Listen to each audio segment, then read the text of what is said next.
ආයිබෝවන් good evening මෙයා රාජු ගොඩක් අය මෙසේජ් කරනවා කෝල් කරලා අහනවා මේ අපේ සතා පොඩ්ඩක් ඇග්‍රෙසිව් ගතියක වැඩිලු. ඒගොල්ලොත් එක්ක අර නිකන් අර යාළුවා වගේ හුරුතල් විදියට ඉන්නේ නෑලු. මේ ඒකට ප්‍රධාන හේතුව තමයි ඕගොල්ලෝගේ සතත් එක්ක කොච්චර ටයිම් දෙන්නේ ඒගොල්ලන්ට. ඒකයි ප්‍රධාන කාරණේ. දැන් සමහර කට්ටිය උදේට යනවා සතාව කණ්ඩ මේ ගැට ගහලා එනවා. දවල්ට ගිහිල්ලා වතුර දීලා ආපහු තව කෙනෙකුට මාරු කරලා ගැට ගහලා එනවා. ආපහු හවස ගිහිල්ලා ගෙදරට එක්කන් එනවා. අනිත් දවසටත් ඒ වගේම තමයි වෙන්නේ.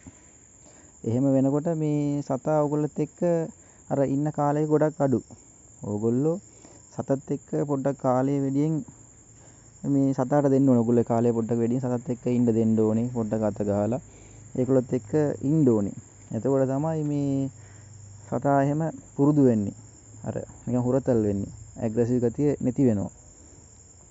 ඒකයි මේ දැන් මගේ සතා එහෙම මං වැඩියෙන් ටයිම් දෙන්නේ එයාත් එක්ක ඉන්න තමයි. ඒ රැයට එහෙම ගෙදරට වැඩ ගිහිල්ලා ගෙදරට ආවොත් එයාත් එක්ක ඉන්නවා. පැයක් විතර කාලයක් එයාත් එක්කම මං ඉන්නවා.